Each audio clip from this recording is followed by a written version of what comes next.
नमस्ते दोस्तों, आप सभी का स्वागत है इत्युग में। जी हाँ, हमारे सभी सुनने वालों का इस गहन चर्चा में बहुत-बहुत स्वागत है। आज हम प्राचीन भारत से जुड़े महत्वपूर्ण प्रश्नों को एक बहुत ही आसान और दिलचस्प तरीके से समझेंगे। हमारा आज का जो विषय है, वो हमारे पास मौजूद प्राचीन भारतीय विरासत के वृत्तांत या कहें तो chronicles of ancient Indian heritage के संकलन पर आधारित है। बिल्कुल। और हमारा पहला प्रश्न है, सिंधु घाटी सभ्यता का एक प्रमुख नगर कौन सा था? इसका सही उत्तर है मोहनजोदाड़ो। अगर हम इसे थोड़ा गहराई से समझें, तो मोहनजोदाड़ो सिर्फ एक प्राचीन शहर नहीं था। ये उनकी अर्बन प्लानिंग या नगर नियोजन का एक बहुत ही शानदार उदाहरण था। हाँ, मतलब उस जमाने में ग्रिड सिस्टम पे बने घर, पक्की ईंटें और एक बेहतरीन ड्रेनेज सिस्टम का होना, ये सब दिखाता है कि वे लोग सिर्फ सरवाइव नहीं कर रहे थे, बल्कि एक बहुत ही व्यवस्थित जीवन जी रहे थे। बिल्कुल। वहाँ हमें किसी एक तानाशाह के विशाल महल नहीं मिलते, इसके बजाय जन सुविधाओं पर ज्यादा फोकस दिखता है, जो बताता है कि शायद उनका समाज ज्यादा सम्मानतावादी था। सही बात है। अब हम बढ़ते अपने दूसरे प्रश्न की तरफ। हमारा प्रश्न 2 है, आर्यों का मुख्य धर्म ग्रंथ कौन सा है? इसका सही उत्तर है वेद। वेद आर्यों के मुख्य धर्म ग्रंथ हैं और ये सिर्फ पूजा पाठ की किताबें बिल्कुल नहीं हैं। हाँ, ये तो उस दौर के ज्ञान, विज्ञान और समाज को चलाने के नियमों का एक बहुत विशाल संग्रह है। सबसे हैरान करने वाली बात तो ये है कि बिना किसी लिखित लिपि के इन्हें पीढ़ियों तक बिल्कुल सटीक रूप से याद रखा गया। एकदम सही। ये अपने आप में डेटा प्रिजर्वेशन का एक अविश्वसनीय उदाहरण है। वेदों ने समाज को एक ऐसा स्ट्रक्चर दिया जिसने उस समय के जीवन के हर पहलू को छुआ। और इसी वैचारिक मंथन से जुड़ा है हमारा तीसरा प्रश्न। प्रश्न 3 है, हमारा राष्ट्रीय आदर्श वाक्य सत्यमेव जयते कहाँ से लिया गया है? इसका सही उत्तर है मुंडकोपनिषद। और अगर हम इसे व्यापक नजरिए से देखें, तो ये सिर्फ एक वाक्य नहीं है। ये दिखाता है कि वैदिक काल के कर्मकांडों से आगे बढ़कर समाज एक नई दार्शनिक गहराई में जा रहा था। बिल्कुल। सोचकर देखिए, एक प्राचीन दार्शनिक विचार आज एक आधुनिक लोकतांत्रिक देश की पहचान है। ये उस समय के समाज की मैच्योरिटी को दिखाता है कि वे सत्य को सर्वोच्च मूल्य मानते थे। जी। और जब एक समाज सत्य को इतनी अहमियत देता है, तो पुरानी रूढ़िवादी मान्यताओं पर सवाल उठना लाजमी है। इसी सवाल पूछने की प्रवृत्ति ने आध्यात्मिक क्रांतियों को जन्म दिया। और इन्हीं क्रांतियों से जुड़े हैं हमारे अगले प्रश्न। तो चौथा प्रश्न है, बौद्ध धर्म की स्थापना किसने की थी? इसका सही उत्तर है गौतम बुद्ध ने। उन्होंने उस समय की जटिलताओं को दरकिनार करते हुए एक बहुत ही सरल मार्ग पेश किया था। हाँ, जिसे हम मध्यम मार्ग कहते हैं। उन्होंने समझाया कि मोक्ष पाने के लिए किसी बड़े कर्मकांड की जरूरत नहीं है, बल्कि अपना आचरण ही सबसे महत्वपूर्ण है। सही कहा। उनकी शिक्षाएं समाज के लिए ताजी हवा के झोंके जैसी थीं, जिसने हर वर्ग को आकर्षित किया। इसी से जुड़ा है हमारा 5वां प्रश्न। प्रश्न 5, जैन धर्म के 24वें तीर्थंकर कौन थे? इसका उत्तर है महावीर। गौतम बुद्ध और महावीर दोनों ने ही एक ही कालखंड के आसपास समाज को बहुत गहराई से प्रभावित किया। हाँ, महावीर ने जिस स्तर की अहिंसा और चीजों को इकट्ठा न करने की बात की, वो आज के दौर में और भी ज्यादा रिलेवेंट लगती है। बिल्कुल। और इन आंदोलनों का असर सिर्फ धर्म तक नहीं रहा। अहिंसा ने कृषि प्रधान अर्थव्यवस्था को स्थिर करने में मदद की और व्यापारिक वर्ग को समाज में एक बेहतर मुकाम मिला। ये बहुत ही दिलचस्प कनेक्शन है। अब हम आध्यात्मिक क्रांतियों से आगे बढ़कर राजनीति की बात करते हैं। तो पीडीएफ का छठा प्रश्न है, मौर्य वंश का संस्थापक कौन था? इसका सही उत्तर है चंद्रगुप्त मौर्य। चंद्रगुप्त ने जो किया, वो इतिहास में पहली बार हो रहा था। छोटे छोटे राज्यों को मिलाकर एक विशाल और केंद्रीकृत साम्राज्य की स्थापना। सही बात है। इतने बड़े भूभाग को एक झंडे के नीचे लाना और उसे संभालना एक बहुत बड़ा लॉजिस्टिकल चैलेंज रहा होगा। एक मजबूत प्रशासन के बिना यह संभव ही नहीं था। एकदम सही। और इसी समय भारत की राजनीति का असर ग्लोबल लेवल पर भी दिखने लगा था। और इसी ग्लोबल असर पर है हमारा 7वां प्रश्न। प्रश्न 8, महान ग्रंथ अर्थशास्त्र के रचयिता कौन है? चंद्रगुप्त मौर्य को सत्ता के शिखर पर बिठाने वाले मास्टरमाइंड चाणक्य ही थे। हाँ, और उनका ये ग्रंथ अर्थशास्त्र सिर्फ पैसों की बात नहीं करता, ये राजकाज चलाने का सबसे रियलिस्टिक और कभी-कभी रूथलेस मैनुअल है। बिल्कुल। अर्थशास्त्र की सबसे बड़ी खूबी इसका प्रैक्टिकल अप्रोच है। इसमें टैक्स कलेक्शन से लेकर न्याय व्यवस्था और जासूसी नेटवर्क तक का बहुत बारीकी से डॉक्यूमेंटेशन किया गया है। सही कहा आपने। लेकिन इसी साम्राज्य की कहानी में एक बड़ा टर्निंग पॉइंट भी आता है। हमारा 9वां प्रश्न है, किस भीषण युद्ध के बाद अशोक ने बौद्ध धर्म अपना लिया था? इसका सही उत्तर है कलिंग युद्ध। और यहाँ सबसे आकर्षक बात यह है कि कैसे एक शासक ने शक्ति के चरम पर होते हुए भी युद्ध छोड़कर शांति का मार्ग चुन लिया। ये सच में इतिहास के बहुत कम उदाहरणों में से एक है।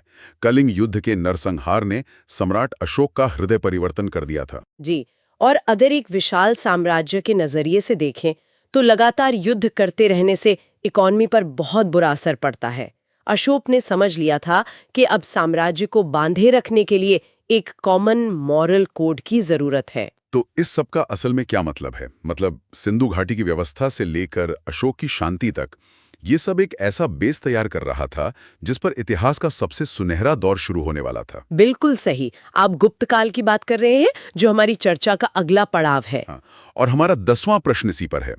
प्रश्न 10, प्राचीन भारत का स्वर्ण युग किस वंश को कहा जाता है? इसका सही उत्तर है गुप्त वंश को। जब हम किसी दौर को स्वर्ण युग कहते हैं तो इसका मतलब है कि वहाँ राजनीतिक स्थिरता के साथ साथ कला, विज्ञान और साहित्य भी अपने पीक पर थे। सही कहा। समाज के पास अब वो फुर्सत और संसाधन थे कि वो सिर्फ युद्ध के बारे में न सोचकर जीवन की क्वालिटी को बेहतर बनाने पर काम कर सकें। एकदम सही बात है, और इस स्थिरता को लाने में उनके शासकों का बहुत बड़ा हाथ था। इसी से जुड़ा है हमारा 11वां प्रश्न। प्रश्न 11, गुप्त वंश का सबसे प्रसिद्ध शासक कौन था? इसका सही उत्तर है समुद्रगुप्त। समुद्रगुप्त सिर्फ एक महान योद्धा ही नहीं थे, बल्कि उन्हें कला और संगीत से भी गहरा लगाव था। हाँ, जब साम्राज्य का लीडर खुद कला का कदरदान हो तो पूरे समाज में एक अलग तरह की क्रिएटिविटी पैदा होती है। उनकी नीतियां बहुत ही बैलेंस्ड थीं। बिल्कुल, उन्होंने जहां जरूरत थी वहां ताकत दिखाई और जहां जरूरत थी वहां डिप्लोमेसी से काम लिया। और जब समाज में ऐसी स्थिरता आती है तो शिक्षा का भी विकास होता है। हमारा 12वां प्रश्न है, गुप्त काल में प्रसिद्ध हुआ प्रमुख विश्वविद्यालय कौन सा था? इसका सही उत्तर है नालंदा विश्वविद्यालय। आज हम ग्लोबल एजुकेशन की बात करते हैं, लेकिन नालंदा उस समय दुनिया भर के छात्रों के लिए एक अंतर्राष्ट्रीय केंद्र बन चुका था। सच में कमाल की बात है। वहां सिर्फ धर्म नहीं, बल्कि गणित और खगोल विज्ञान जैसे विषयों पर भी गहरी रिसर्च होती थी। जी, और ये साबित करता है कि उस समय का भारतीय समाज ज्ञान को लेकर कितना ओपन माइंडेड था। अलग अलग देशों से लोग वहां आकर विचारों का आदान प्रदान कर रहे थे। बिल्कुल।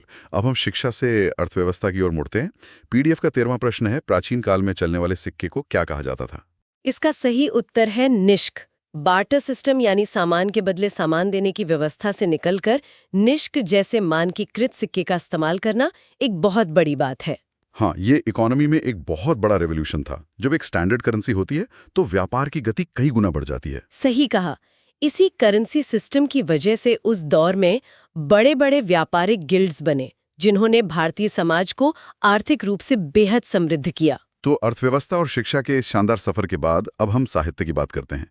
हमारा 14वां प्रश्न है, महान महाकाव्य रामायण के लेखक कौन हैं? इसका सही उत्तर है वाल्मीकि। आज भी हम रामायण को सिर्फ एक कहानी नहीं मानते। ये हमारे समाज को आदर्श रिश्ते और पारिवारिक मूल्य सिखाती है। विशाल महाकाव्य महाभारत के रचयिता कौन माने जाते हैं? इसका सही जवाब है वेद व्यास। महाभारत मानव मनोविज्ञान और राजनीति की सबसे गहरी सच्चाइयों को सामने रखता है। सही बात है।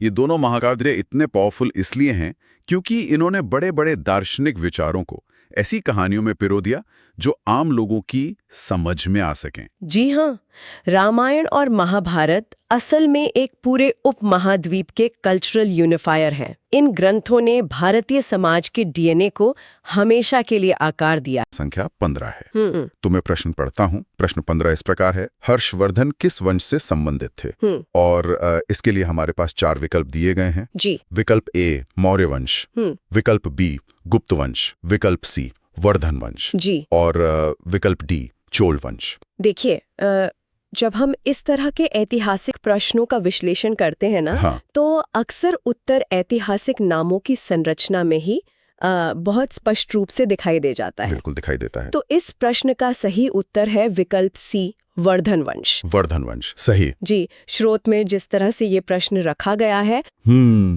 यह दर्शाता है कि प्राचीन भारत में शासकों की पहचान उनके वंश के साथ कितनी गहराई से जुड़ी होती थी। जी, यह एक बहुत ही व्यवहारिक दृष्टिकोण है। मतलब हम साफ साफ देख सकते हैं कि हर्षवर्धन के नाम में ही वर्धन शामिल है। बिल्कुल, नाम में ही जवाब छिपा है। हाँ, जो लोग इतिहास का गहराई से अध्ययन करते हैं वे जानते हैं कि यह केवल एक इत्तेफाक नहीं है। नहीं, बिल्कुल इत्तेफाक नहीं है। बल्कि उस काल की एक बहुत ही स्पष्ट परंपरा थी जहां नाम और वंश एक दूसरे के पर्याय बन जाते थे। एकदम सही बात है। और दोस्तों, हमारी स्रोत सामग्री में मौर्य, गुप्त और चोल जैसे अन्य प्रमुख राजवंशों के नाम भी विकल्पों में दिए गए हैं, जी, जो पढ़ने वाले की इस समझ को परखते हैं कि वह अलग-अलग शासकों और उनके संबंधित परिवारों के बीच स्पष्ट अंतर कर पाता है या नहीं। आपका यह विश्लेषण बहुत सटीक है। मतलब जब हम मौर्य या गुप्त वंश की बात करते हैं तो उनका एक अलग और बहुत बड़ा ऐतिहासिक महत्व है। हाँ, वो तो है।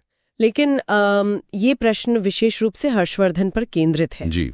और सही उत्तर यानी वर्धन वंश हमें सीधे उस विशिष्ट शासक के पारिवारिक मूल की ओर ले जाता है। बिल्कुल ले जाता है। इस तरह के प्रश्न ये समझने में मदद करते हैं कि इतिहास का हर शासक एक बड़े वंश वृक्ष का हिस्सा होता है। सही बात है। और उसे उसी संदर्भ में याद रखा जाना चाहिए। जी, तो राजवंशों की इस पहचान को समझने के बाद ये देखना बहुत स्वाभाविक हो जाता है कि इन शासकों के जीवन और उनके समय को दस्तावेजों में कैसे सहेजा गया। बिल्कुल स्वाभाविक है।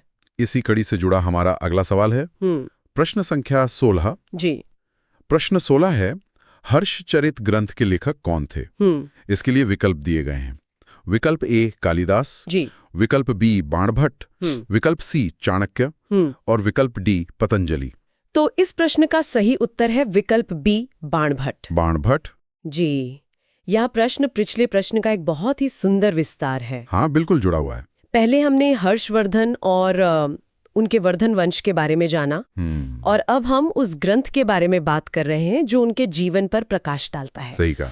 हर्षचरित का सीधा सा अर्थ है हर्ष का चरित्र या उनका जीवन वृतांत।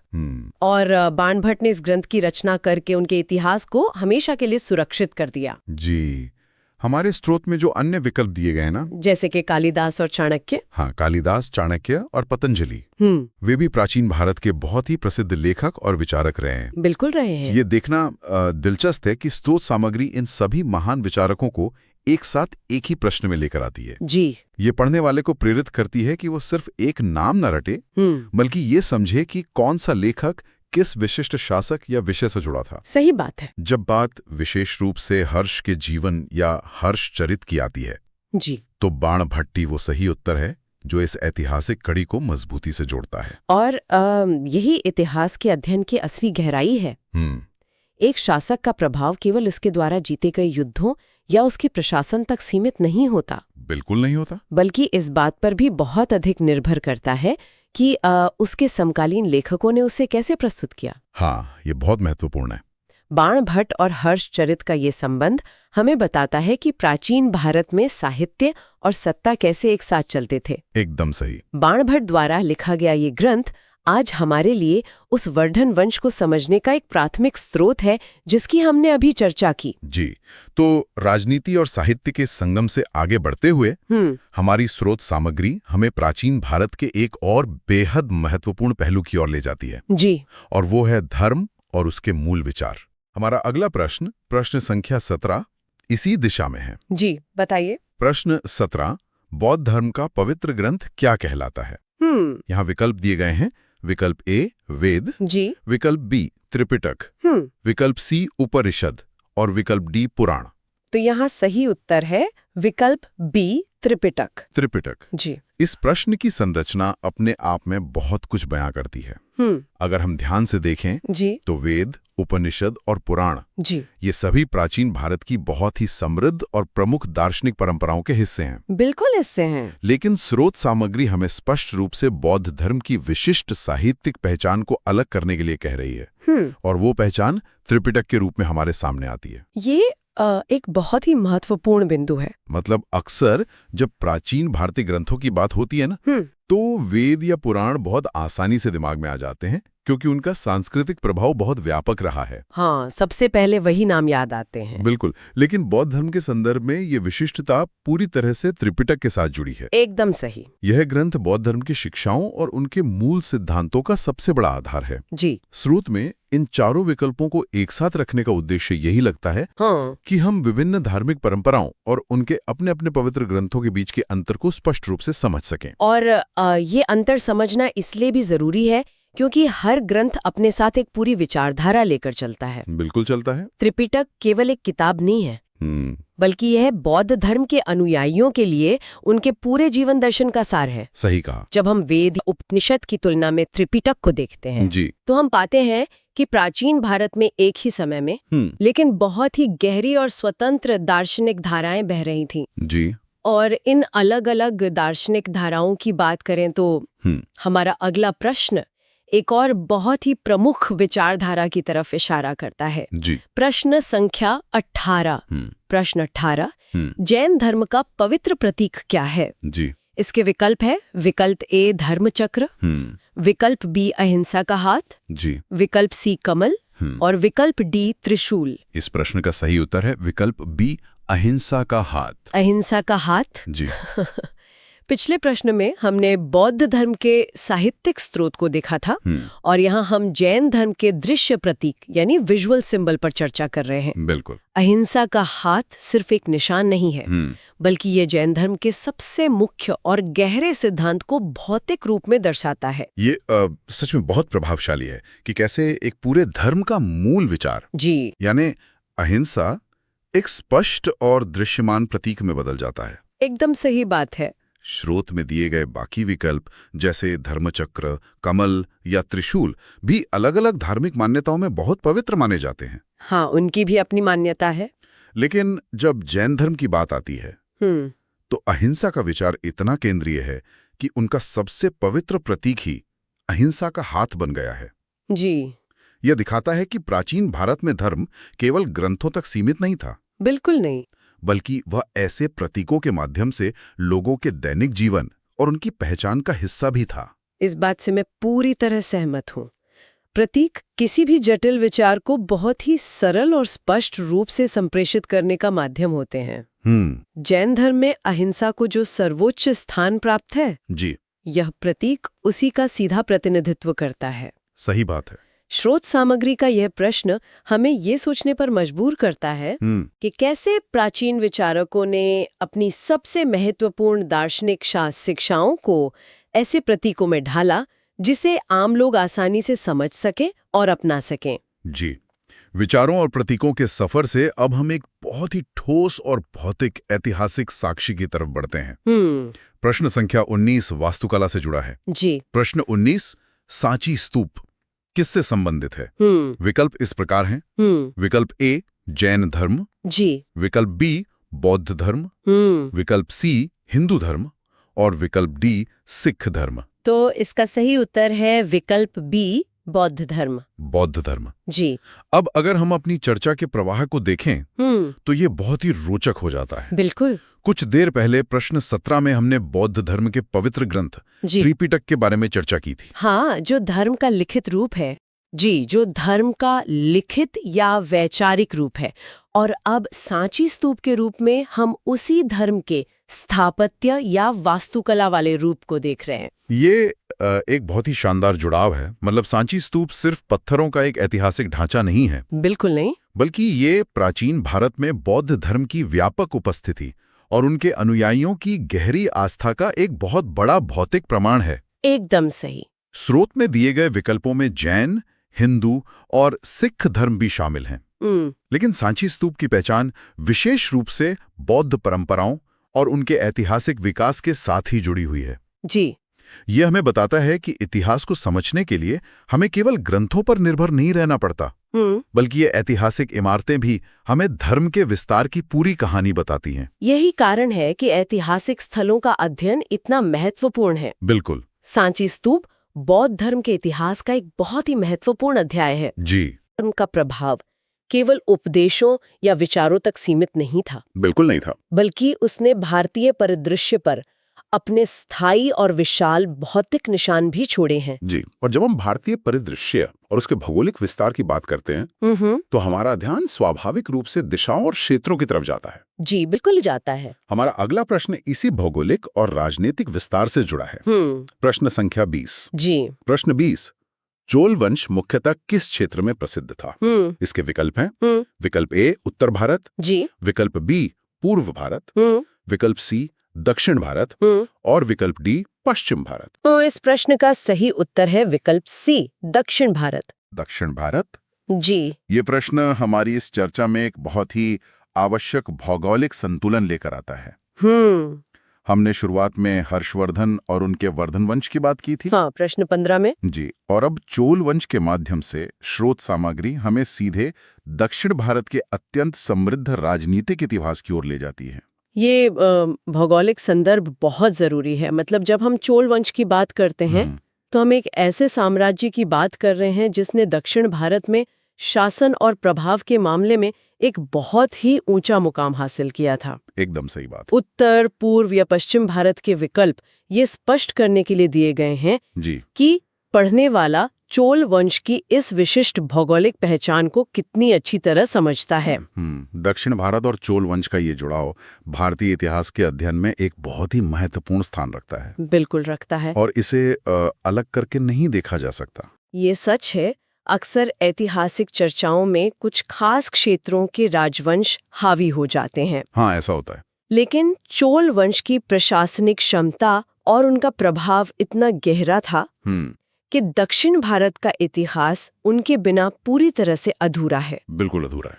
हमारी स्रोत सामग्री का ये प्रश्न ये सुनिश्चित करता है कि प्राचीन भारत को समग्रता में समझने के लिए जी हम देश के हर हिस्से के योगदान को पहचानें और भौगोलिक विविधताओं का सम्मान करें। जी, ये समग्र दृष्टिकोण हमें हमारे आज के आखिरी प्रश्न की तरफ ले जाता है, जो एक बार फिर कला, धर्म और वास्तुकला का एक अद्भुत संगम है। जी। प्रश्न संख्या 21। प्रश्न 21, अजंता की गुफाएं किस धर्म से संबंधित हैं? जी। इसके विकल्प हैं जी। विकल्प ए जैन, विकल्प बी बौद्ध, विकल्प सी हिंदू और विकल्प डी सिख। इस अंतिम प्रश्न का सही उत्तर है विकल्प बी बौद्ध धर्म। बौद्ध धर्म। जी, अगर हम ध्यान दें तो हमारी आज की स्रोत सामग्री में ये बौद्ध धर्म से जुड़ा तीसरा प्रमुख संदर्भ है। हाँ बिल्कुल। पहले त्रिपिटक ग्रंथ, फिर सांची स्तूप और अब अजंता की गुफाएं। जी। ये स्पष्ट रूप से दिखाता है कि प्राचीन भारत के ऐतिहासिक साक्ष्यों में बौद्ध धर्म की उपस्थिति कितनी बहुआयामी और व्यापक है। ये सच में एक हमारे सामने है प्रश्न 22, आर्यभट्ट किस क्षेत्र में प्रसिद्ध थे? इसके विकल्प है ए चिकित्सा, बी गणित व खगोल शास्त्र, सी राजनीति या फिर डी साहित्य। इसका सही उत्तर है विकल्प बी गणित व खगोल शास्त्र। जी। आर्यभट्ट को ना उनके उत्कृष्ट कार्य के लिए मुख्य रूप से गणित और खगोल शास्त्र के क्षेत्र में ही जाना जाता है। अब यहाँ पर एक छात्र के नजरिए से सोचने वाली बात ये है कि राजनीति और साहित्य जैसे विकल्प क्यों ही दिए गए होंगे? प्राचीन काल की बात आते ही हमारे दिमाग में कई तरह के बड़े बड़े दरबारियों की छवियां उभरने लगती हैं। हाँ, ये एक बहुत ही सामान्य मनोवैज्ञानिक चाल है ना? क्या परीक्षा बनाने वाला ये उम्मीद कर रहा है कि छात्र किसी दरबारी कवि के साथ आर्यभट्ट के नाम को लेकर भ्रमित हो जाएगा? निश्चित रूप से। जब छात्र प्राचीन काल के बारे में पढ़ते हैं तो वे साहित्य के दिग्गजों के बारे में बहुत कुछ याद करते हैं। आर्यभट्ट का नाम सुनते ही अगर किसी का बुनियादी ज्ञान स्पष्ट नहीं है तो वो किसी भी विकल्प पर टिक कर सकता है। सही कहा। लेकिन यहाँ हमें अपने दिमाग में ज्ञान के अलग अलग खांचे बनाने होंगे। आर्यभट्ट का नाम पूरी तरह से अंकों की गणना, शून्य की अवधारणा और ग्रहों की स्थिति के अध्ययन से जुड़ा है। मतलब उनका चिकित्सा या राजनीति से कोई संबंध नहीं था? बिल्कुल नहीं। और यही स्पष्टता हमें परीक्षा के दबाव में गलत विकल्प चुनने से बचाती है। इसका मतलब ये है कि हमें नामों को उनके विशिष्ट विषय क्षेत्र के साथ मजबूती से जोड़ना होगा, एक तरह का मानसिक टैग लगाना होगा। जी, एक टैग की तरह। जैसे ही आर्यभट्ट का नाम आए, दिमाग में सिर्फ गणित और खगोल शास्त्र की बत्ती जलनी चाहिए। चलिए इसी रणनीति को अगले सवाल पर लागू करके देखते हैं। चलिए, हमारे पास है प्रश्न 23। प्रश्न है चरक किससे संबंधित है? इसके विकल्प है ए गणित, बी चिकित्सा, सी खगोल शास्त्र और डी युद्ध। इस प्रश्न का सही उत्तर है विकल्प बी चिकित्सा। महर्षि चरक का नाम प्राचीन काल से ही चिकित्सा के क्षेत्र के साथ गहराई से जुड़ा हुआ है। अब आप देखिए, ये सवाल बहुत ही शानदार तरीके से सेट किया गया है। हाँ, डिस्ट्रैक्टर्स बहुत अच्छे हैं इसमें। बिल्कुल। अगर कोई छात्र लगातार इन सवालों को हल कर रहा है, तो पिछले प्रश्न में उसने गणित और खगोल शास्त्र को सही उत्तर के रूप में देखा था। अब इस सवाल के विकल्पों में भी गणित और खगोल शास्त्र को वापस डाल दिया गया है। यही तो कैच है। मुझे लगता है कि ये एक जानबूझकर बिछाया गया जाल है, ताकि छात्र पिछले सवाल के हैंगओवर में आकर यहाँ भी वही गलती कर बैठें। और ऊपर से युद्ध का विकल्प भी है। ये आपका बहुत ही बारीक अवलोकन है। अक्सर परीक्षाओं में जो क्रम होता है वो छात्रों के दिमाग के साथ खेलता है। हाँ, अक्सर ऐसा होता है। और जहां तक युद्ध वाले विकल्प की बात है, प्राचीन इतिहास तो हमेशा युद्धों और साम्राज्यों की कहानियों से भरा पड़ा है। इसलिए युद्ध का विकल्प एक बहुत ही आकर्षक डिस्ट्रैक्टर बन जाता है। पर चरक का तो युद्ध के मैदान से कोई लेना देना नहीं था। एकदम सही। उनका पूरा ध्यान मानव शरीर, बीमारियों के उपचार और स्वास्थ्य को बेहतर बनाने पर केंद्रित था। तो ये समझना बहुत जरूरी है कि हर विद्वान की अपनी एक विशेष विशेषज्ञता थी। चरक का अर्थ है चिकित्सा। अब अगर हम चिकित्सा की ही बात कर रहे हैं, तो अगला सवाल भी मानव शरीर और उपचार से ही जुड़ा है। लेकिन ये थोड़ा और गहराई में जाता है। हाँ, बिल्कुल। आइए देखते हैं प्रश्न 24। प्रश्न है, सुश्रुत किसके लिए प्रसिद्ध हैं? इसके विकल्प हैं ए कविता, बी शल्य चिकित्सा, सी युद्ध नीति या डी व्यापार। इसका सही उत्तर है विकल्प बी, शल्य चिकित्सा। जी। सुश्रुत को प्राचीन समय में शल्य चिकित्सा यानी सर्जरी के क्षेत्र में उनकी महारत के लिए विशेष रूप से प्रसिद्ध माना जाता है। यह सवाल मुझे व्यक्तिगत रूप से बहुत चुनौतीपूर्ण लगता है। अभी हमने चरक के संदर्भ में सामान्य चिकित्सा की बात की थी। हाँ, और अब हमारे पास शल्य चिकित्सा का विकल्प है। सही कहा। अगर परीक्षा बनाने वाला यहाँ विकल्पों में चिकित्सा और शल्य चिकित्सा दोनों दे देता, तो यह सवाल और भी ज्यादा मुश्किल हो जाता। तब तो बहुत ही ज्यादा कंफ्यूजन होता। लेकिन यहाँ उन्होंने कविता, युद्ध नीति और व्यापार जैसे बिल्कुल अलग क्षेत्रों के विकल्प दिए हैं। फिर भी चरक और सुश्रुत के बीच यह जो सूक्ष्म अंतर है, उसे स्पष्ट करना बहुत आवश्यक है। यह अंतर ही इस पूरे विषय की जान है। देखिए, चरक और सुश्रुत दोनों ही स्वास्थ्य से जुड़े हैं, लेकिन उनके काम का तरीका बिल्कुल अलग था। वो कैसे? जब हम चरक की बात करते हैं तो हम जड़ी बूटियों, औषधियों और सामान्य इलाज की बात करते हैं, लेकिन सुश्रुत का नाम आते ही हमें अपना दायरा और अधिक विशिष्ट करना होता है। शल्य चिकित्सा का मतलब है शरीर की चीरफाड़, उपकरणों का उपयोग और ऑपरेशन। मतलब एक बहुत ही अलग प्रकार का कौशल। बिल्कुल। विकल्पों में कविता या व्यापार देना ये जांचने के लिए है कि छात्र को सुश्रुत के बारे में बुनियादी जानकारी है या नहीं। सुश्रुत सिर्फ एक चिकित्सक नहीं थे, बल्कि वे एक शल्य चिकित्सक थे। ये बहुत ही काम की सलाह है। चिकित्सा और शल्य चिकित्सा के बीच की रेखा को समझना ही हमें दूसरों से एक कदम आगे रखता है। सही बात है। अब हम विज्ञान और शरीर विज्ञान की इस दुनिया से बाहर निकलते हैं और समय की गणना यानी इतिहास के कैलेंडर्स की ओर रुख करते हैं। ये भी एक ऐसा विषय है जहां बहुत ज्यादा भ्रम पैदा होता है। कैलेंडर्स में तो हमेशा छात्रों को दिक्कत आती है। हमारे सामने है प्रश्न 25। प्रश्न है, विक्रम संवत किसने प्रारंभ किया माना जाता है? इसके विकल्प हैं ए अशोक, बी चंद्रगुप्त मौर्य, सी विक्रमादित्य और डी हर्ष। इसका सही उत्तर है विकल्प सी, विक्रमादित्य। इस ऐतिहासिक संवत या कैलेंडर की शुरुआत का श्रेय प्राचीन शासक विक्रमादित्य को दिया जाता है। इस प्रश्न के विकल्पों को देखकर मुझे लगता है कि ये सवाल जितना सीधा दिख रहा है, असल में इसमें बहुत बड़ा भटकाव है। वो कैसे? देखिए, विकल्पों में अशोक और चंद्रगुप्त मौर्य जैसे नाम दिए गए हैं। ये दोनों भारतीय इतिहास के सबसे विशाल साम्राज्यों के शासक रहे हैं। जब कोई छात्र किसी युग की शुरुआत के बारे में सोचता है, तो उसका दिमाग स्वाभाविक रूप से सबसे बड़े राजाओं की तरफ दौड़ता है। हाँ, ये बात तो है। ऐसे में विक्रमादित्य का विकल्प शायद कुछ छात्रों को उतना आकर्षित ना करे। आपने बिल्कुल सही जगह पर उंगली रखी है। इसे ही हम ओवरथिंकिंग या जरूरत से ज्यादा सोचना कहते हैं। हाँ, ओवरथिंकिंग तो होती है एग्जाम में। अशोक और चंद्रगुप्त मौर्य के नाम इतने विशाल हैं कि वो अक्सर छात्रों को उनके मूल ज्ञान से भटका देते हैं। लेकिन कभी-कभी उत्तर स्वयं प्रश्न के भीतर ही छिपा होता है। जैसे कि इस सवाल में। जी, प्रश्न में विक्रम शब्द साफ तौर पर दिया गया है और विकल्प में विक्रमादित्य मौजूद है। परीक्षाओं में कई बार हमें इस तरह के सीधे संकेतों पर भरोसा करना सीखना चाहिए। ये सचमुच एक बहुत ही व्यावहारिक रणनीति है। कभी-कभी सबसे स्पष्ट जवाब ही सही जवाब होता है और हमें बड़े नामों के जाल में फंसकर खुद को भ्रमित नहीं करना चाहिए। बिल्कुल सही कहा आपने। अब आगे बढ़ते हैं और बात करते हैं उन स्थानों की जिन्होंने इस पूरे ज्ञान को सहेजने और फैलाने का काम किया। प्रश्न 26 इसी पर आधारित है। चलिए देखते हैं। प्रश्न है, तक्षशिला विश्वविद्यालय किसके लिए प्रसिद्ध था?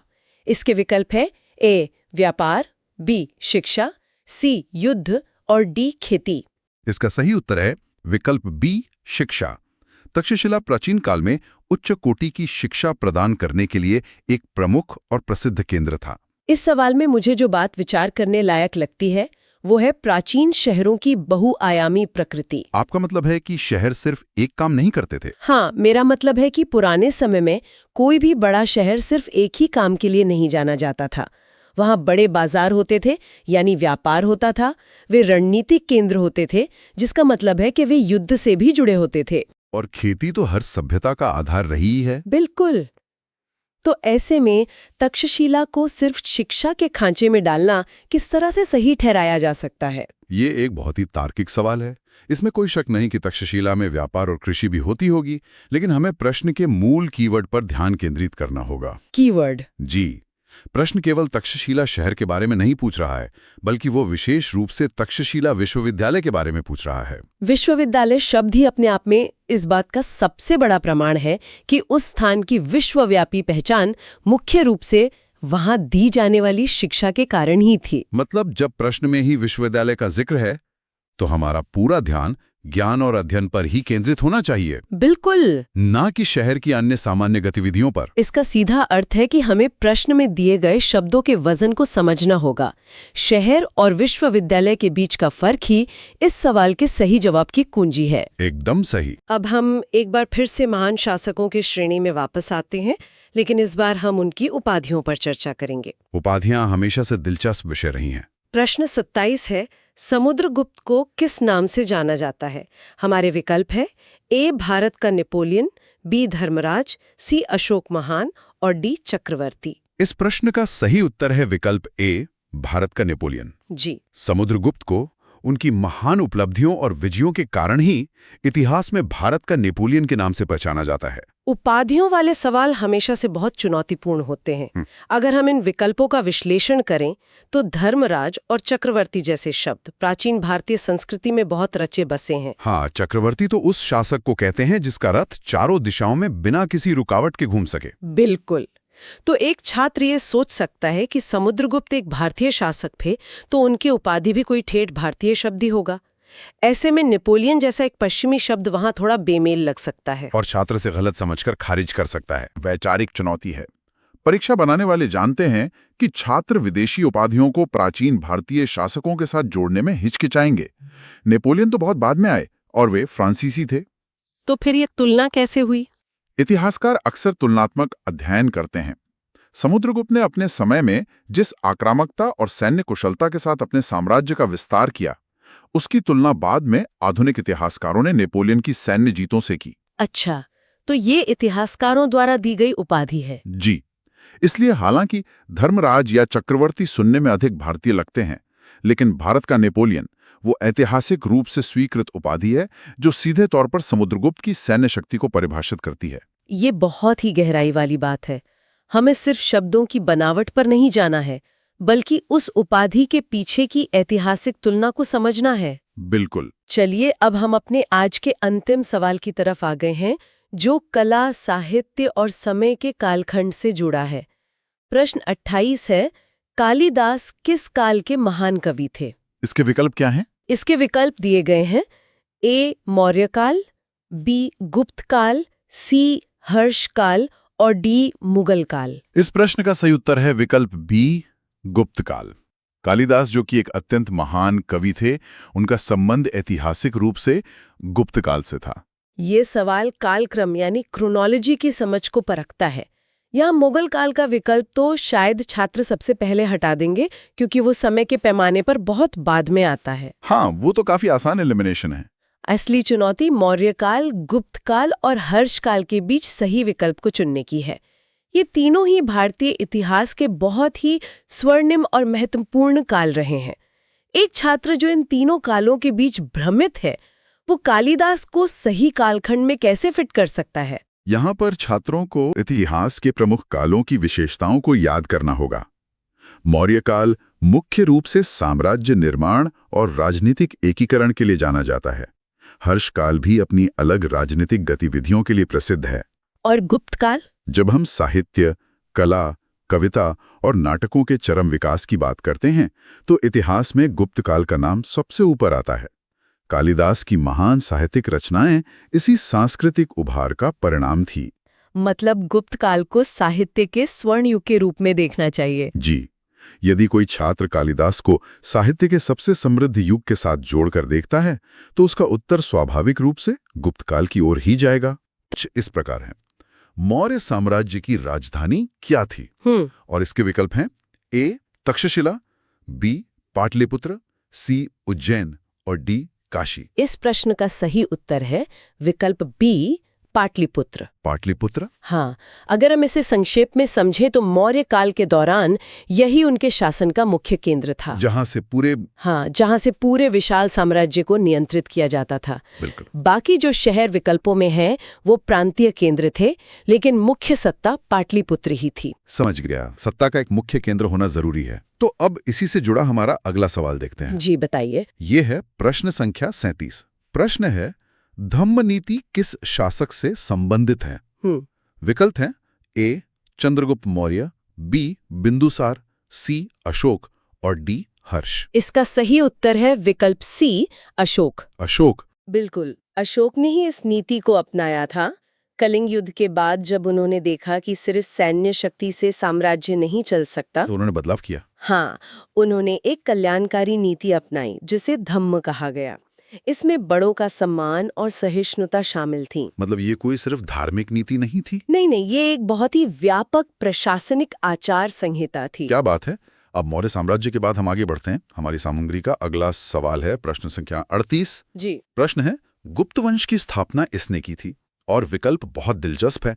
ए चंद्रगुप्त प्रथम, बी समुद्रगुप्त, सी स्कंदगुप्त और डी कुमारगुप्त। यहाँ सही उत्तर है विकल्प ए चंद्रगुप्त प्रथम। चंद्रगुप्त प्रथम? हाँ, गुप्त काल को प्राचीन भारत का स्वर्ण युग भी कहा जाता है और उसकी जो मजबूत नींव रखी गई थी वो चंद्रगुप्त प्रथम के समय में ही रखी गई थी। जबकि बाकी जो विकल्प हैं वो भी तो गुप्त वंश के ही है ना? बिल्कुल, जैसे समुद्रगुप्त या स्कंदगुप्त, ये सभी महान शासक थे, लेकिन जब स्थापना की बात आती है तो वो चंद्रगुप्त प्रथम ही है। एकदम स्पष्ट है। अब जब हमने साम्राज्यों की बात कर ली है तो देखते हैं कि विदेशी लोग भारत को कैसे देख रहे थे। हाँ, ये बहुत जरूरी पहलू है। तो इसी पर है हमारा प्रश्न संख्या 39। प्रश्न है, फाहियान किस देश से भारत आया था? विकल्प हैं ए जापान, बी चीन, सी श्रीलंका और डी नेपाल। इस प्रश्न का सही उत्तर है विकल्प बी चीन। चीन से? हाँ, फाहियान एक अत्यंत महत्वपूर्ण चीनी बौद्ध भिक्षु थे। वे यहाँ मुख्य रूप से प्रामाणिक बौद्ध ग्रंथों की खोज में आए थे। और उस समय चीन से भारत तक पैदल आना बिल्कुल आसान नहीं था। ये दिखाता है कि उस वक्त भारत सांस्कृतिक और बौद्धिक रूप से कितना बड़ा वैश्विक केंद्र था। सही कहा। और इसी कड़ी में एक और विदेशी यात्री का सवाल है हमारी सूची में। प्रश्न संख्या 40। जी। प्रश्न है, वैनसांग भारत किसके शासनकाल में आया? विकल्प हैं ए अशोक, बी समुद्रगुप्त, सी हर्षवर्धन और डी चंद्रगुप्त मौर्य। इस प्रश्न का सही उत्तर है विकल्प सी हर्षवर्धन। हर्षवर्धन? हाँ, और ये प्राचीन भारत के इतिहास की एक बहुत ही महत्वपूर्ण घटना थी, क्योंकि उन्होंने बहुत कुछ लिखा था भारत के बारे में। एकदम सही। वैनसांग ने हर्षवर्धन के शासनकाल और विशेष रूप से नालंदा के बारे में इतना विस्तृत वर्णन किया है कि हमें उस समय के समाज की बहुत जीवंत तस्वीर मिलती है। बहुत ही शानदार। प्रशासन और विदेशी यात्रियों के बाद अब हम अपने साहित्य की तरफ रुख करते हैं। जी, साहित्य तो समाज का आईना होता है। बिल्कुल। तो हमारा प्रश्न संख्या 41 है, प्राचीन भारत की प्रसिद्ध पुस्तक कामसूत्र के लेखक कौन थे? विकल्प दिए गए हैं ए कालिदास, बी वात्स्यायन, सी बाणभट्ट और डी पतंजलि। इसका सही उत्तर है विकल्प बी वात्स्यायन। वात्स्यायन? हाँ, और ये केवल मानवीय इच्छाओं की किताब नहीं है, ये प्राचीन भारत के सामाजिक जीवन, नागरिक कर्तव्यों और मनोविज्ञान पर एक बहुत ही व्यवस्थित अध्ययन है। मतलब जीवन के हर रंग को बहुत ही वैज्ञानिक नजरिए से देखा जाता था। बिल्कुल, हमारे पूर्वज जीवन के हर पहलू को बहुत बौद्धिक गहराई से समझते थे। क्या बात है। और इसी बौद्धिक गहराई से होते हुए हम अपने आखिरी सवाल पर आते हैं। प्रश्न संख्या 42। जी बताइए। प्रश्न है, गीता किस महाकाव्य का भाग है? विकल्प हैं ए रामायण, बी महाभारत, सी पुराण और डी उपनिषद। इसका सही उत्तर है विकल्प बी महाभारत। महाभारत? हाँ, गीता कोई अलग से लिखी गई पुस्तक नहीं है, बल्कि यह महाभारत के उस चरम बिंदु यानी कुरुक्षेत्र के युद्ध के मैदान पर होने वाला एक दार्शनिक संवाद है। कर्म के बीच में दर्शन। बिल्कुल, यह हमें सिखाता है कि सबसे बड़ा दर्शन जीवन के सबसे बड़े संघर्ष के बीच में ही पैदा होता है। तो दोस्तों, आज हमने इन 7 प्रश्नों के जरिए प्राचीन भारत के कई अलग अलग पहलुओं को समझा। और ये सोचना कितना दिलचस्प है कि मौर्य साम्राज्य की नीतियों से लेकर महाभारत जैसे महाकाव्यों तक की ये यात्रा प्राचीन भारतीय विरासत को कितनी गहराई से दर्शाती है। ये एक ऐसा विषय है जिस पे हमें और विचार करना चाहिए। एक सभ्यता जो प्रशासन और दर्शन दोनों में एक साथ इतनी उन्नत थी। बिल्कुल, हमारी विरासत की जड़ें बहुत गहरी है। करते हैं तो हमारा पहला प्रश्न है प्रश्न 42। प्रश्न इस प्रकार है, कौटिल्य का दूसरा नाम क्या था? और इसके लिए हमारे पास 4 विकल्प दिए गए हैं। विकल्प ए है बाणभट्ट, विकल्प बी चाणक्य, विकल्प सी कालिदास और विकल्प डी पतंजलि। अगर हम इन विकल्पों को ध्यान से देखें तो बाणभट्ट और कालिदास का समय और कार्यक्षेत्र तो बिल्कुल अलग था। हाँ, वो दोनों तो अलग काल के साहित्यकार थे ना। एकदम सही।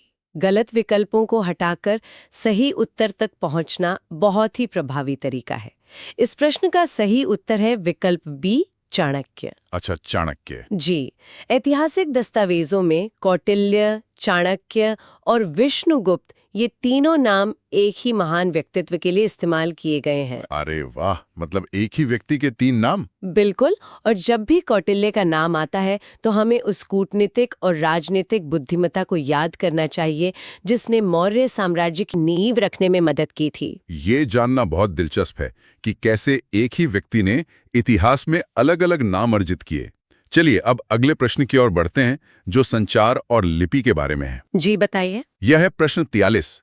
प्रश्न है, अशोक के शिलालेख किस लिपि में लिखे गए थे? इसके विकल्प हैं विकल्प ए देवनागरी, विकल्प बी ब्राह्मी, विकल्प सी फारसी या विकल्प डी संस्कृत। अब यहाँ लोग अक्सर लिपि और भाषा में थोड़ा कंफ्यूज हो जाते हैं। हाँ, ये उलझन बहुत ही स्वाभाविक है। देवनागरी तो आज हम हिंदी लिखने के लिए इस्तेमाल करते हैं और संस्कृत एक भाषा है, लिपि नहीं। तो इसका मतलब सही उत्तर कुछ और ही है। बिल्कुल, इस प्रश्न का सही उत्तर है विकल्प बी ब्राह्मी। ब्राह्मी लिपि। जी, सम्राट अशोक ने अपने संदेश और प्रशासनिक आदेश आम जनता तक पहुंचाने के लिए पत्थरों पर शिलालेख उकेरे। आम लोगों की भाषा उस समय प्राकृत हुआ करती थी और उसे लिखने के लिए ब्राह्मी लिपि का सबसे अधिक प्रयोग किया गया। विचारों को आम जनमानस तक पहुंचाने का ये तरीका वाकई बहुत दूरदर्शी था। एकदम सही कहा आपने। ये एक तरह से जनसंचार का बहुत ही प्रारंभिक रूप था। तो चलिए उत्तर भारत से निकलकर अब हम दक्षिण की ओर चलते हैं। हमारा अगला प्रश्न साहित्य से जुड़ा है। प्रश्न 44। प्रश्न है, संगम साहित्य किस क्षेत्र से संबंधित है? और इसके विकल्प क्या हैं? इसके विकल्प बहुत ही सीधे हैं। विकल्प ए उत्तर भारत, विकल्प बी दक्षिण भारत, विकल्प सी पूर्व भारत या विकल्प डी पश्चिम भारत। जब हम संगम शब्द सुनते हैं तो अक्सर नदियों के मिलन का ख्याल आता है। आता तो है, लेकिन जब बात साहित्य की होती है तो इसका संदर्भ पूरी तरह से बदल जाता है। इसका सही उत्तर है विकल्प बी दक्षिण भारत। दक्षिण भारत मतलब यहाँ संगम का अर्थ कुछ और है। बिल्कुल, संगम का अर्थ यहाँ नदियों का मिलन नहीं, बल्कि विद्वानों और महान तमिल कवियों की एक विशाल सभा से है। अच्छा, तो उन सभाओं में जो रचा गया वो संगम साहित्य है। जी हाँ, ये दक्षिण भारत के प्राचीन इतिहास, वहाँ के समाज और संस्कृति को समझने का सबसे महत्वपूर्ण हिस्सा है। ये फर्क समझना वाकई बहुत जरूरी था। संगम साहित्य ने जिस तरह समाज को आकार दिया, उसी तरह प्राचीन काल में प्रशासन को चलाने के लिए भी कुछ इकाइयां थीं। इसी से जुड़ा है हमारा प्रश्न 45। चलिए देखते हैं। प्रश्न है, प्राचीन भारत में सभा और समिति का उल्लेख कहाँ मिलता है? इसके विकल्प हैं विकल्प ए रामायण, विकल्प बी वेदों में, विकल्प सी अर्थशास्त्र या विकल्प डी पुराण। रामायण या पुराणों में तो मुख्य रूप से राजाओं के शासन की कहानियां मिलती हैं। तो फिर इसका सही उत्तर क्या होगा? इसका सही उत्तर है विकल्प बी, वेदों में। वेदों में? जी, विशेष रूप से वैदिक काल में सभा और समिति एक तरह की लोकतांत्रिक संस्थाएं थीं, जो राजा की शक्तियों पर नियंत्रण रखती थीं और महत्वपूर्ण फैसले लेती थीं। ये तो बहुत ही शानदार बात है। मतलब प्राचीन भारत के शुरुआती दौर में भी एक बहुत ही सहभागी प्रशासनिक ढांचा मौजूद था। बिल्कुल, ये हमारे आज के संसद जैसी ही एक व्यवस्था लगती है। प्रशासन से आगे बढ़कर अब हम एक ऐसे ऐतिहासिक स्थान की बात करते हैं जिसने दुनिया को शांति का संदेश दिया। प्रश्न 46 है, लुम्बिनी किसके जन्मस्थान के रूप में प्रसिद्ध है? इसके विकल्प क्या दिए गए हैं? विकल्प हैं विकल्प ए महावीर, विकल्प बी गौतम बुद्ध, विकल्प सी अशोक या विकल्प डी चाणक्य। महावीर जी का जन्मस्थान तो कुंडलपुर माना जाता है। एकदम सही पकड़ा आपने। इसलिए इस प्रश्न का सही उत्तर है विकल्प बी, गौतम बुद्ध। जी, गौतम बुद्ध। लुम्बिनी आज के नेपाल में स्थित है और ये विश्व भर में उनके जन्म स्थान के रूप में प्रसिद्ध है। और आपको पता है, सम्राट अशोक ने खुद वहां जाकर एक स्तंभ स्थापित करवाया था जो इस बात की पुष्टि करता है। यानी अशोक के स्तंभ सिर्फ संदेश नहीं देते थे, बल्कि वे ऐतिहासिक मील के पत्थर भी थे। बहुत बढ़िया। और इसी से हमारा अगला प्रश्न भी जुड़ जाता है। राष्ट्रीय प्रतीक वाला प्रश्न है ना? बिल्कुल। प्रश्न 47 है, अशोक स्तंभ पर बना राष्ट्रीय प्रतीक किस पशु से संबंधित है? इसके विकल्प हैं विकल्प ए हाथी, विकल्प बी घोड़ा, विकल्प सी सिंह या विकल्प डी बैल। सारनाथ के उस मूल स्तंभ पर तो ये चारों ही पशु उकेरे गए हैं, जो थोड़ी उलझन पैदा कर सकता है। हाँ, तो इनमें से मुख्य पशु कौन सा है जिसे राष्ट्रीय प्रतीक का दर्जा मिला? इसका सही उत्तर है विकल्प सी, सिंह। सिंह यानी शेर। जी, उस स्तंभ के सबसे ऊपरी हिस्से पर 4 एशियाई शेर पीठ से पीठ सटाए बैठे हैं। सिंह को हमेशा से शक्ति और साहस का प्रतीक माना जाता रहा है। इसीलिए हमने आजाद भारत में इसे अपनी राष्ट्रीय पहचान बनाया। बहुत खूब। चलिए अब वास्तुकला से निकलकर एक बार फिर साहित्य की दुनिया में लौटते हैं। और इसी के साथ हम आज के अंतिम प्रश्न पर आते हैं। प्रश्न 50 है, प्राचीन भारत में गुरुकुल किससे संबंधित था? विकल्प हैं विकल्प ए व्यापार, विकल्प बी युद्ध प्रशिक्षण, विकल्प सी शिक्षा व्यवस्था या विकल्प डी खेती। गुरुकुल का नाम सुनते ही दिमाग में एक बहुत स्पष्ट तस्वीर उभरती है, गुरु और उनका कुल। हाँ, जो सिर्फ व्यापार या युद्ध तक सीमित नहीं हो सकता। बिल्कुल नहीं। इसलिए इसका सही उत्तर है विकल्प सी, शिक्षा व्यवस्था। शिक्षा प्राप्त करने का मुख्य तरीका? जी, प्राचीन भारत में गुरुकुल में छात्र अपना घर छोड़कर गुरु के आश्रम में रहते थे। ये शिक्षा व्यवस्था उनके सर्वांगीण विकास पर आधारित थी। तो इन 9 प्रश्नों के माध्यम से आज हमने जो सफर तय किया वो बहुत ही अद्भुत था। चाणक्य की बुद्धिमत्ता, अशोक के शिलालेख, कालिदास के महाकाव्य और गुरुकुल जैसी शिक्षा व्यवस्था की हमने एक शानदार झलक देखी है। जी बिल्कुल। हमने ये भी समझा कि कैसे इन प्रश्नों के माध्यम से पूरा प्राचीन इतिहास एक जीवंत कहानी की तरह हमारे सामने आ जाता है। और जाने से पहले मैं चाहता हूं कि हम सभी इस बात पर विचार करें कि वेदों में उल्लिखित सभा और समिति हों या मनुस्मृति की सामाजिक व्यवस्था, उस समय के समाज को व्यवस्थित करने के लिए कैसे ये नियम और संस्थाएं बनाई गई थीं। ये सब रातों रात नहीं हुआ था। एकदम सही बात है। ये सदियों के चिंतन का परिणाम थी जिन्होंने हमारे समाज की नींव रखी। दोस्तों, मुझे उम्मीद है कि आपको ये वीडियो पसंद आया होगा। ऐसे ही ज्ञानवर्धक कंटेंट के लिए चैनल इतियुग को लाइक, सब्सक्राइब, कमेंट और शेयर जरूर करें।